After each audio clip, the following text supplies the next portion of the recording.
Hello student, एक बार फिर से आप सभी का स्वागत है। जैसा कि आप सभी को पता है, हम लोगों ने क्लास 10 मैथ्स का हर एक चैप्टर का वन शॉट वीडियो, जिसका परिचय या फिर आप समझ लीजिए वन शॉट वीडियो ही है, कुछ क्वेश्चंस को भी साथ में हम लोग लेके प्रैक्टिस कर रहे हैं ताकि आप लोग को चैप्टर को सॉल्व करने में कोई परेशानी नहीं हो।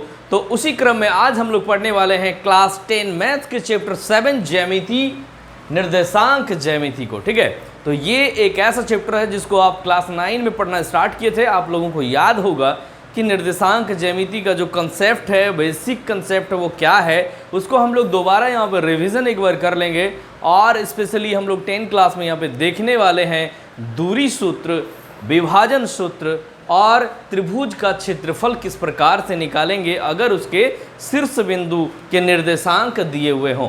तो चलिए ये तीनों चीज़ को हम लोग देखेंगे, साथ ही साथ इसका इंट्रोडक्शन पार्ट, यानी कि क्लास 9 में जो बेसिक चीज़ आप लोगों ने पढ़ा था निर्देशांक ज्यामिति, वो उस चीज़ को भी हम लोग यहाँ पे रिवाइज करेंगे। तो चूंकि आप सभी को पता है निर्देशांक ज्यामिति जो है वो कार्तीय तल पर आधारित होती है पूरी तरह से। तो इस चीज़ को आप ध्यान देंगे। सबसे पहले हम लोग क्या करेंगे, एक कार्तीय तल बनाएंगे। कार्तीय तल मतलब क्या होता है, आप लोगों को पता होगा कि किसी भी प्लेन में, किसी भी तल में हम लोग अगर एक क्षैतिज रेखा और एक ऊर्ध्वाधर रेखा को एक दूसरे से 90 डिग्री के एंगल पर काट रहे हैं। देखिए ये जो एंगल बना है ये 90 डिग्री का एंगल है। 90 डिग्री के एंगल पर इस तरह से अगर काट रहे हैं, एक तरह से मान लीजिए कि प्लस का साइन है, तो जो क्षैतिज रेखा है इसको हम लोग एक्स अक्ष कहते हैं। क्या कहते हैं, एक्स अक्ष कहते हैं। और इसको हम लोग एक्स डैश के नाम से इधर एक्स लिखेंगे और लेफ्ट साइड में यहाँ पे एक्स डैश लिखेंगे। तो ये हो गया आपका एक्स अक्ष, इसको आप ध्यान देंगे, एक्स अक्ष। उसी तरह से जो ऊर्ध्वाधर रेखा है वो वाई डैश हो जाएगा और इसको हम लोग वाई अक्ष कहते हैं। ठीक है, तो एक्स अक्ष और वाई अक्ष, देखिए यहाँ पे भी बहुत सारा प्रश्न आपका बन जाता है कि एक्स अक्ष और वाई अक्ष में एक दूसरे को कितने डिग्री पर ये काटती है, तो 90 डिग्री पर काटती है। साथ ही साथ ये जो क्षैतिज रेखा है उसका नाम क्या है, तो उसका नाम एक्स अक्ष है। ऊर्ध्वाधर रेखा का नाम क्या है, वाई अक्ष है। ठीक है, अब यहाँ पे जो दोनों रेखाएं होती हैं वो जिस बिंदु पर मिलती है उस बिंदु का नाम क्या है, तो उस बिंदु का नाम मूल बिंदु है। इन चीज़ों को आप याद रखेंगे। इसका नाम क्या है, मूल बिंदु, मूल बिंदु। ठीक है, ये हो गया मूल बिंदु। अब जितने ये जो दोनों रेखाएं एक दूसरे को काटती हैं, तो हम देख पा रहे हैं कि 4 भागों में बढ़ जाती है और चारों भाग जो है अलग अलग नाम से जाने जाते हैं। उससे पहले हम लोग क्या करेंगे कि इसका यूज हम लोग ग्राफ कॉपी में करते हैं, और ग्राफ कॉपी में तभी यूज होगा जब इसको इक्वल इंटरवल में बांटा जाए। जैसे कि मान लीजिए यहाँ से यहाँ की दूरी को हमने 1 से दिखाया 1 यूनिट, ये 2 यूनिट हो गया, ये 3 यूनिट हो गया, ये 4 यूनिट, मतलब इक्वल डिस्टेंस में आपको जो है इसको डिवाइड कर देना है। उसी तरह से चारों ओर आपको करना है, इधर भी लेफ्ट में भी करना है।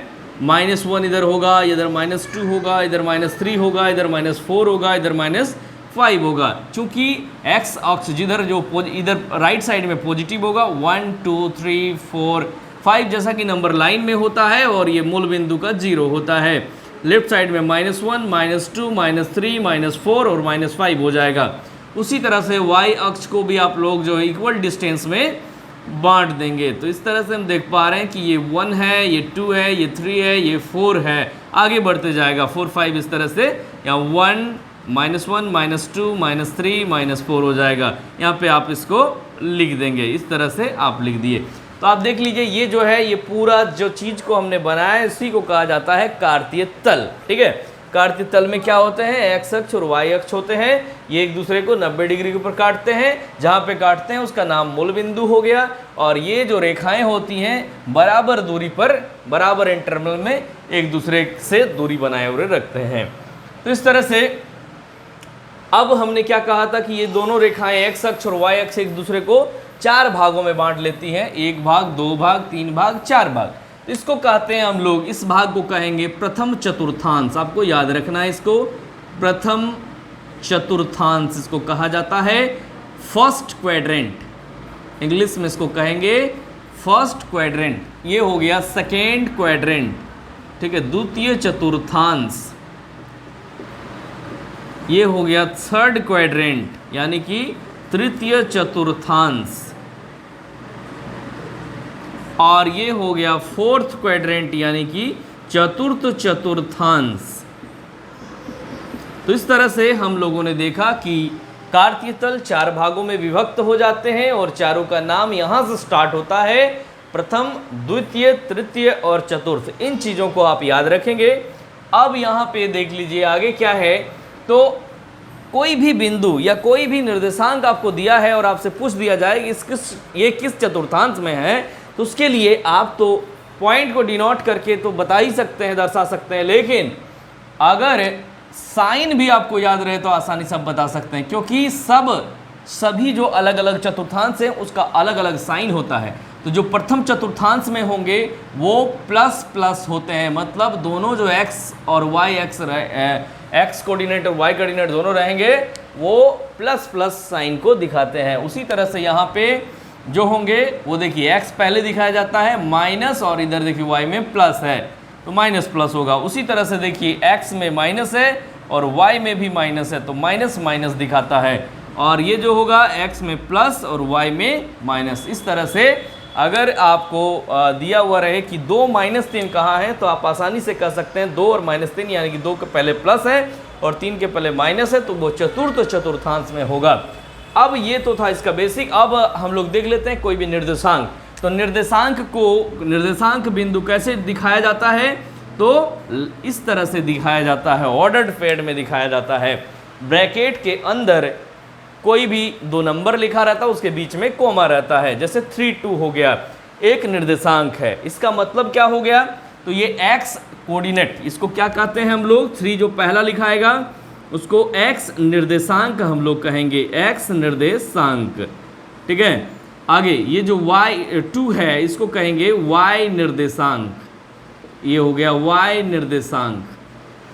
इसको हम लोग कह सकते हैं कि y अक्ष से दूरी, ये जो बिंदु होगा उसकी दूरी y अक्ष से, तो y अक्ष से कितनी दूरी पर है, और ये हो जाएगा देखिए y निर्देशांक है दूसरा वाला, इसको हम लोग दूसरा नाम से जानते हैं x अक्ष से दूरी, x अक्ष से दूरी, ठीक है। इसको दूसरा नाम और क्या है, तो इसको भुज भी हम लोग कहते हैं, ये काफ़ी इंपॉर्टेंट है, और इसका नाम हो जाता है कोटि। तो इस तरीके से हम देख पा रहे हैं कि कोई भी जो निर्देशांक बिंदु होता है उसको 3 नाम से हम लोग जानते हैं। ये तो ऑर्डर पेयर हो गया, इसमें जो दोनों नंबर है, फर्स्ट वाले नंबर्स को हम लोग x निर्देशांक भी बोल सकते हैं, y अक्ष से दूरी भी बोल सकते हैं, या भुज भी बोल सकते हैं। उसी तरह से दूसरा जो नंबर है उसको y निर्देशांक बोल सकते हैं, x अक्ष से दूरी बोल सकते हैं, या कोटि बोल सकते हैं। तो चलिए हम लोग सबसे पहले इसको 3 2 को प्लॉट करके देखते हैं, जो काम आप लोगों ने क्लास 9 में भी किया है। तो 3 2 कहाँ होगा, x निर्देशांक 3 यहाँ पे है, ठीक है। अब उसके बाद y निर्देशांक कितना है, 2 यहाँ पे है। अब दोनों ओर से आप परपेंडिकुलर ऐसे डालते हैं और यहाँ से भी डालते हैं, तो जहाँ मिल जाता है यहाँ पे मिल गया आके, तो ये हो गया 3 2। अब आप देखिए मैंने क्या कहा था, ये x निर्देशांक है और ये y निर्देशांक है। y अक्ष से दूरी बोला था, देखिए x निर्देशांक पहला वाला जो है y अक्ष से दूरी, y अक्ष का कौन सा, ये वाला, यहाँ से कितना दूरी है, तो 3 की दूरी है। आप देख पा रहे हैं स्पष्ट 3 की दूरी है, तो वही चीज़ आपको यहाँ से ये चीज़ क्लियर कर लेना है।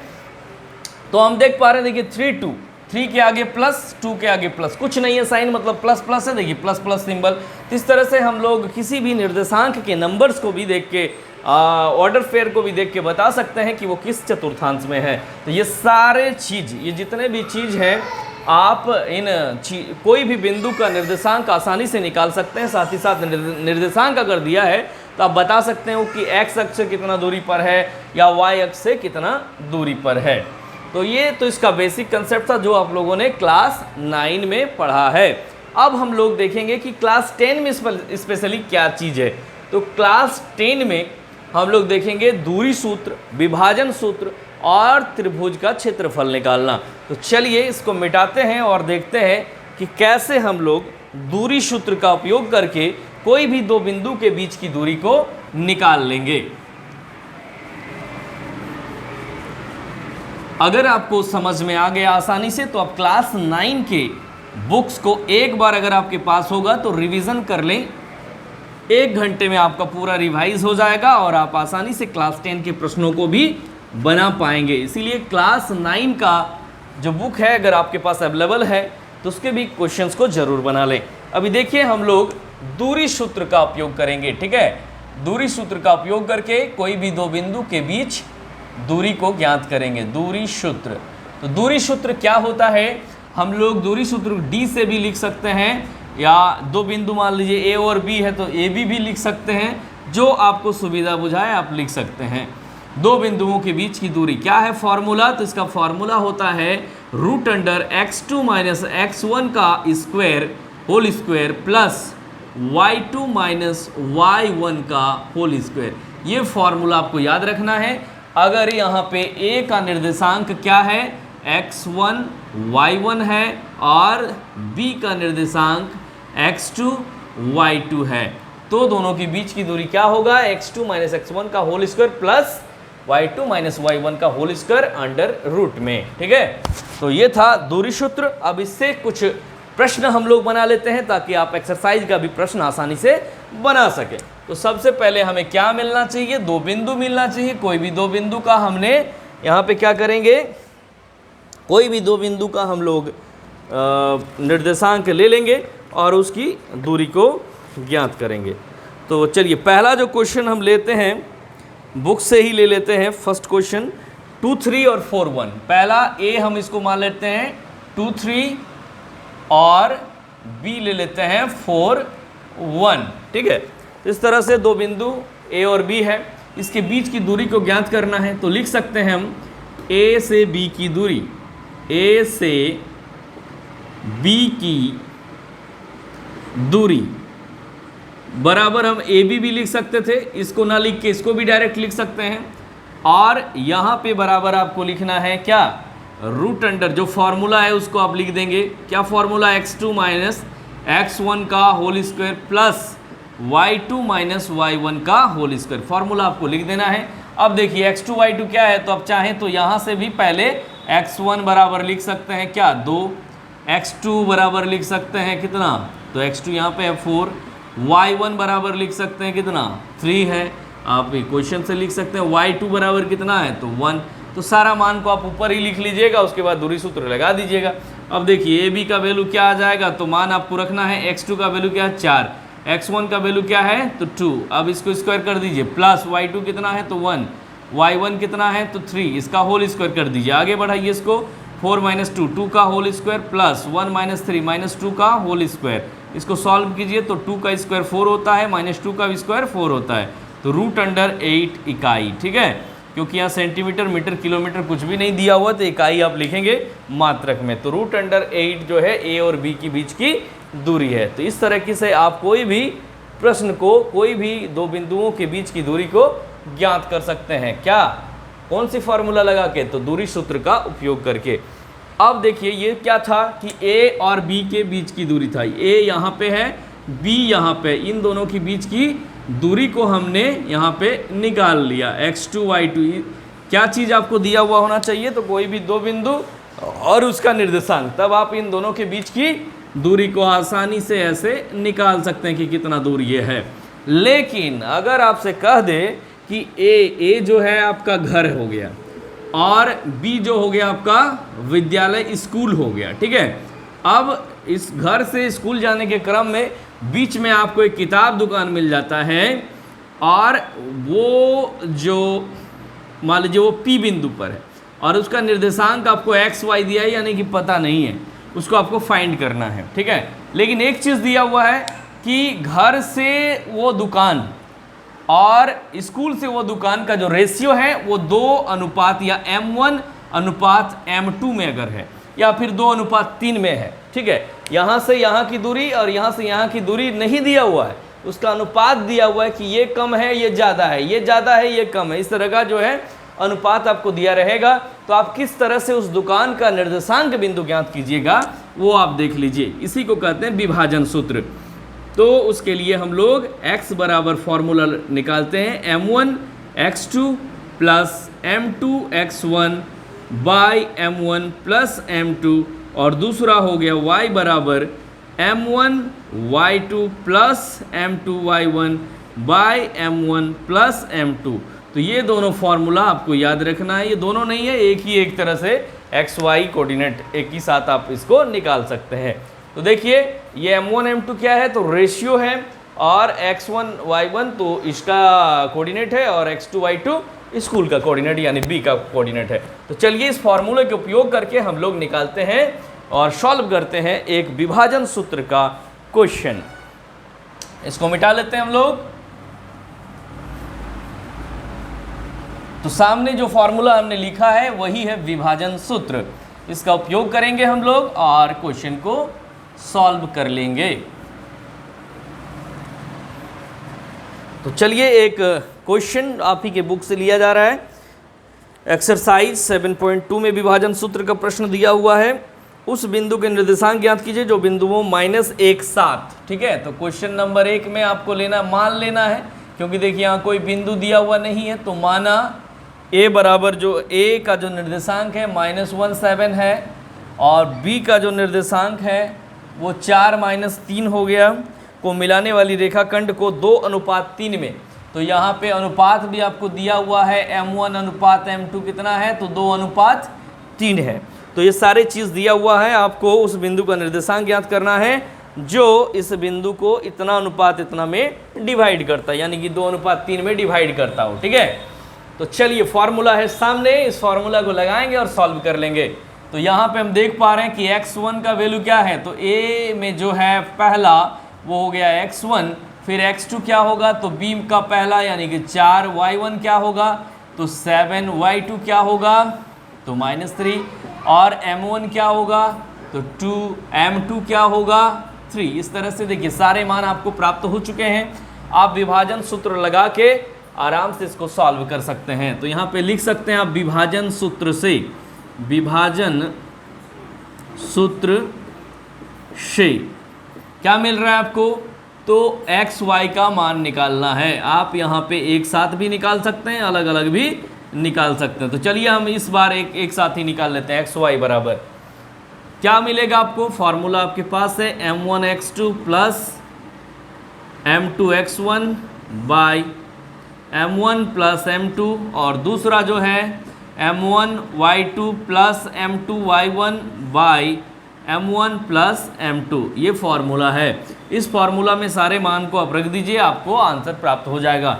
m1 का वैल्यू कितना है, तो 2 है, प्लस x2 का वैल्यू क्या है, तो 4 है, प्लस m2 का वैल्यू क्या है, m2 का वैल्यू क्या है, तो m2 का वैल्यू 3 है, इंटू x1 का वैल्यू क्या है, -1 है, बाई m1 प्लस m2 यानी 2 + 3 करेंगे, फिर कॉमा लेंगे। m1 का वैल्यू कितना है, तो m1 का वैल्यू जो है 2 है, इंटू y2 का वैल्यू कितना है, तो -3 है, प्लस m2 का वैल्यू 3 है, इंटू y1 का वैल्यू 7 है, बाई 2 + 3 हो जाएगा। इसको सॉल्व कर लेंगे तो 4 × 2 = 8 हो जाएगा, -3/5 हो जाएगा। आगे हम लेंगे तो -6 हो जाएगा यहाँ पे, प्लस 7 या 21/5 हो जाएगा। इसको आगे बढ़ा देंगे, 8 में 3 गया तो 5/5 हो गया, और दूसरा 15/5 हो गया। इसको आगे बढ़ाएंगे तो 1 और 3 आपको देखिए, तो ये जो बिंदु था इसका निर्देशांक आपको ज्ञात हो गया 1 और 3। इस तरह से देखिए आप किसी भी क्वेश्चन को आसानी से सॉल्व कर सकते हैं। अब बच गया कि कोई भी त्रिभुज अगर आपको दिया रहे, अभी तक हम लोग जानते हैं कि त्रिभुज का क्षेत्रफल क्या होता है, half into base into height, लेकिन ये तब पॉसिबल है जब बेस और हाइट दिया रहे। लेकिन अगर त्रिभुज की तीनों शीर्ष आपको दिया हुआ रहे, अगर मान लीजिए ये त्रिभुज है और इसके 3 शीर्ष यहाँ पे दिए हुए हैं, तो आप इसका क्षेत्रफल कैसे ज्ञात करेंगे। पेन है क्या, पेन कॉलम। तो अगर किसी त्रिभुज के 3 शीर्ष दिए रहे तो आप किस तरह से ज्ञात करेंगे। तो चलिए इसको हम पहले मिटा लेते हैं और फिर देखते हैं कि त्रिभुज का क्षेत्रफल हम लोग कैसे निकालेंगे।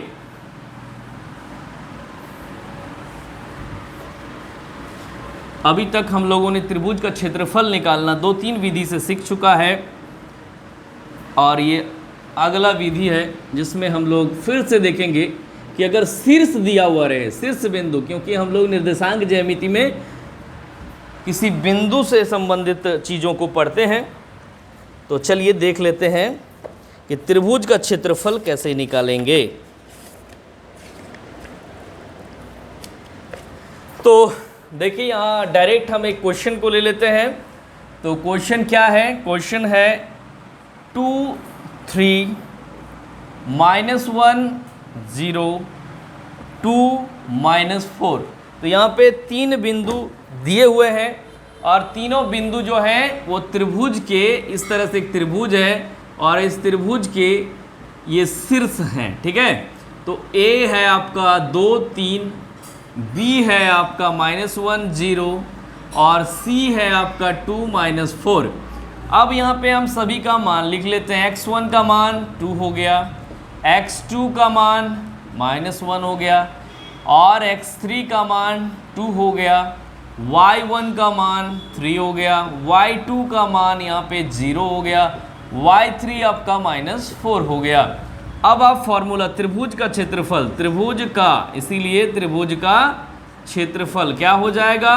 1/2। इस फॉर्मूला को आप याद रखेंगे, 1/2 into x1 y2 minus y3 plus x2 y3 minus y1 plus x3 y1 minus y2। देखिए फॉर्मूला थोड़ा बड़ा है लेकिन आसान है, आप आसानी से इसको बना सकते हैं। आगे देखिए 1/2, x1 का वैल्यू कितना था? 2 था, y2 का वैल्यू कितना है? तो 0 है, माइनस y3 का वैल्यू कितना है? तो -4 है, यानी +4 हो जाएगा, प्लस x2 का वैल्यू कितना है? तो -1 है, y3 का वैल्यू कितना है? -4 है, y1 का वैल्यू कितना है? 3 है, प्लस x3 का वैल्यू कितना है? 2 है, y1 का वैल्यू 3 है, माइनस y2 का वैल्यू 0 है। अब आगे इसको सॉल्व करेंगे। 1/2, 0 + 4 4 हो जाएगा, 4 × 2 8 हो जाएगा, प्लस देखिए यहाँ पे -4 -3 -7 × -1 यानी कि 7 हो जाएगा, प्लस 3 - 0 3 3 × 2 6 हो जाएगा। अब इसको आप जोड़ लीजिए, हाफ इंटू 8 7 15 6 21, तो 21 × हाफ यानी कि 21/2 यूनिट हो जाएगा। आप क्या चीज़ निकाल रहे हैं? क्षेत्रफल। तो यूनिट का स्क्वायर हो जाएगा, इकाई वर्ग इकाई, ठीक है ना। तो इस तरीके से आप किसी भी त्रिभुज का अगर शीर्ष दिया रहे तो क्षेत्रफल भी निकाल सकते हैं। आशा है आपको निर्देशांक ज्यामिति काफ़ी अच्छे से समझ में आ गया होगा। अगर फिर भी कोई क्वेश्चन में कोई दिक्कत होता है तो कमेंट बॉक्स में ज़रूर लिखें, हम उस क्वेश्चन को भी सॉल्व करने का प्रयास करेंगे। और हम लोगों ने इस चैनल में प्रत्येक चैप्टर का इंट्रोडक्शन पार्ट बना दिया है और जो भी क्वेश्चन इंपॉर्टेंट है उसको भी अब बनाया जाएगा, यानी कि क्लास 10 मैथ का कोई भी क्वेश्चन आपके एग्जाम में नहीं छूटने वाला। हमारे साथ आप बने रहें और चैनल को अगर सब्सक्राइब नहीं किए तो जरूर कर लिए। थैंक यू, मिलते हैं नेक्स्ट वीडियो में।